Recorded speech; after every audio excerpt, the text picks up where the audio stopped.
Hello chess friends, this is FIDE Master Valeri Lilov, and in our lecture today I'm going to present you one very interesting trop variation in two knights defense, and this trop variation is called the Traxler counterattack, named after the Greek chess master from Czech Republic, Karel Traxler. He actually analyzed this very interesting variation and played it in some very exciting games. So basically, the variation when this actually line met for first time was in 1890 in the tournament, the traditional tournament of the 6th Czech Masters. So in this tournament, the young student of theology, Karel Traxler from Prague, chose a very interesting opening against the experienced master Reinisch, and this variation starts after first e4, e5, knight f3, knight c6, now bishop to c4, and black plays knight to f6. So this is a very well-known position. We have the position of the two knights defense, and basically the main move considered here for white as the most important and strongest is the move knight to g5. So now white attacks the pawn on f7 straight away, and basically black has to do some moves to protect it. Of course, the major move here is d5, connected with some very complicated sharp lines after e takes d5, black plays knight a5, and so on.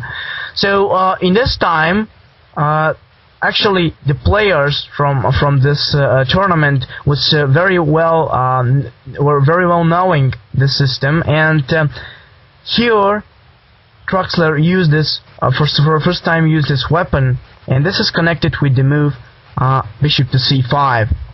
So this is a kind of a bit shocking move, and when black played for first time this kind of move, the opponent who was playing against Traxler was so shocked by this move that even with his solid tournament experience, he didn't manage to get okay with this unknown and very unorthodox case, and actually he played in some wrong ways, and Traxler with black managed to win that game in a really amazing way. So let me present you this first game in that shocking variation in which black won with a magnificent style. So basically after bishop c5, white have two ways to continue.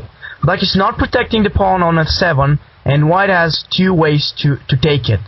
Basically, this move looks like a horrible blunder, but there is a certain point that most of the players who are not really aware from this system cannot see. And let's check out what happens if white continues with the simple bishop takes f7 at first. Well, bishop takes f7 will be met by the move king to e7 at this moment, and basically black is getting very strong opportunities. Now he's threatening h6 next move, and there are some other variations which I'm going to show you in the next parts that I'm going to present on this really stunning variation.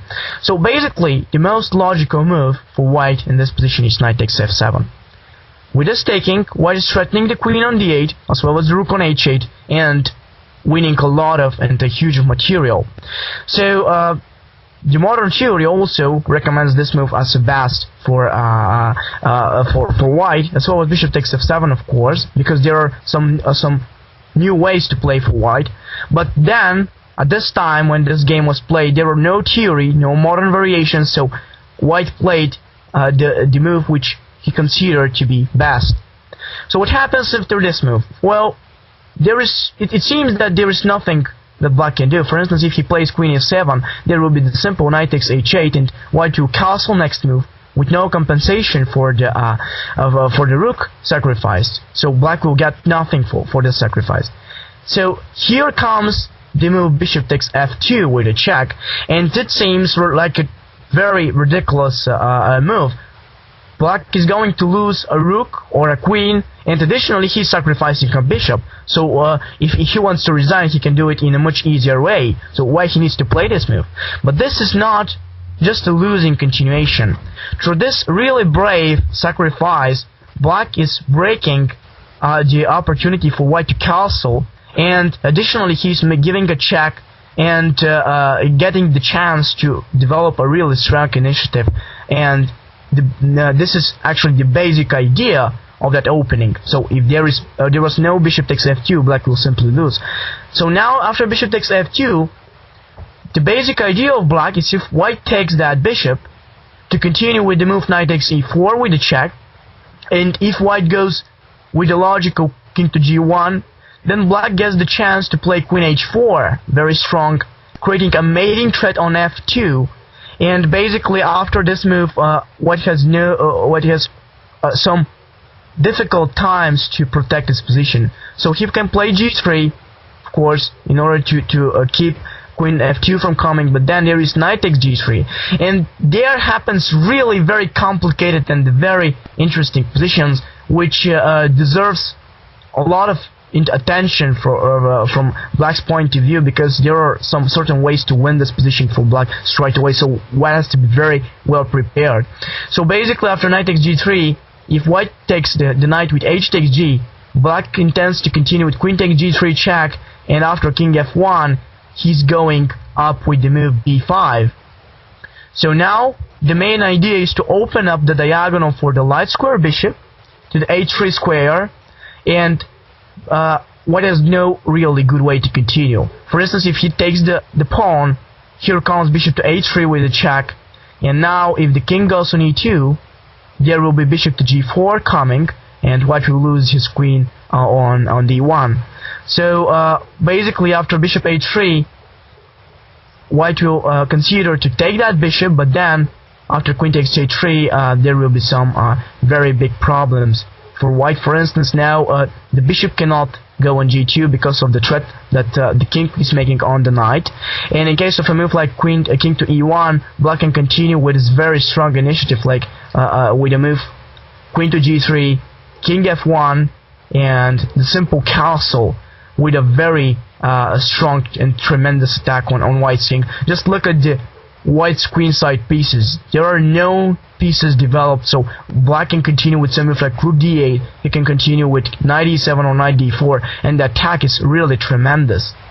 So basically, there are some certain points in this system that allows Black with a really shocking play to win if White plays simple logical moves.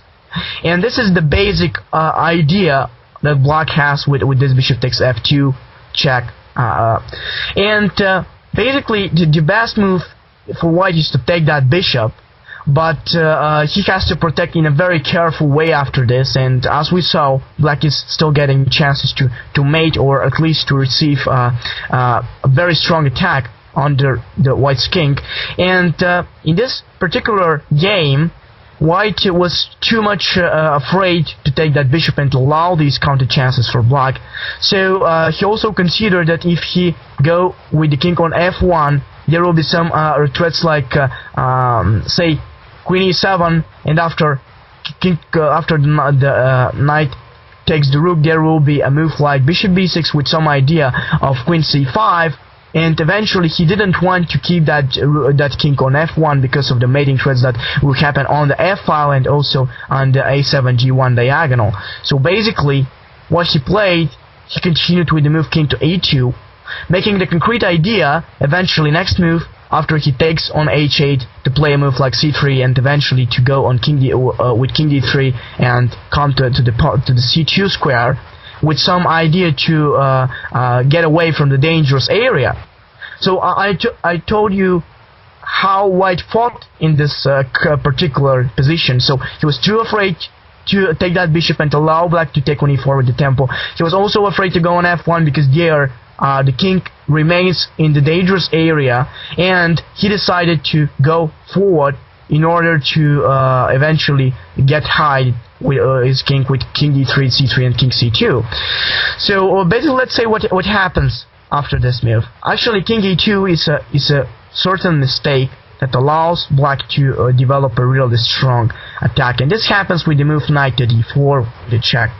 So basically now, again, if white takes the bishop, it happens the same knight takes c4. So since white considered never to take back the king on f1, he was concerned about the idea with king to d3. And what happens now? Well, there is nothing really obvious for black in this position. If he continues with king queen e7, there will be the simple like knight takes h8 coming, and probably c3 next move, and it seems that there is no so much potential for black to mate white's king. But here come the simple and shocking move of b7 to b5, with a certain idea to play b takes c4 and eventually to include the bishop to the attack through a6. So this move was really amazing, and white was totally shocked, and he didn't really estimate this position in the right way, and he made one more mistake in this position, which lost the game. So basically now white cannot really take the queen, because after knight takes d8, it will come bishop b takes c4 with a check, and after white takes there will be bishop to a6 with an additional check. And actually, if white tries to go instead of king takes c4 with a move like king c3, black will just include his knight to the e4 square. So basically, this is a very bad idea to do, to include this knight into the attack.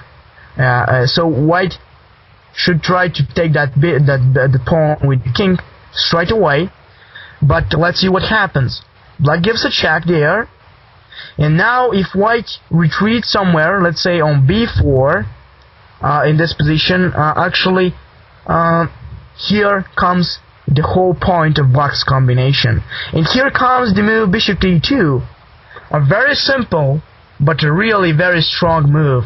So black takes back the queen, and with this he makes the threat of rook to b8 coming with a check, and white will get in a real trouble with his king up to b4. So let's take a look. If white continues with same move like, say, knight c3, with an idea to include a piece and try to defend, there is simple bishop takes d1 coming. So now let's count the material. There are 4 pieces for black, and there are 3 pieces for white. So it seems like a really crazy thing, you know. Black gave up the f7 pawn and then his queen, and he took back all the material, and now he ends up with some huge material. Now he can even take on c2 if he wants, take the rook, and then the knight on d8, he lost. So it seems like a very exciting thing, but it is possible, and it happens with this idea of bishop to e2 coming. So basically, but white continues with some move like say in this move to try to play knight c3, king c3, in order to keep away from that bishop a6 and bishop e2 idea. Black simply goes with knight takes c4, king b4. Of course, this pawn is forbidden to be taken because of the threat of bishop a6 and e2 coming. So now white plays king b4, and black continues with the move rook to b8, giving a check, and white has to retreat on a3. So here black plays the simple king takes d8, and this is a really very exotic position.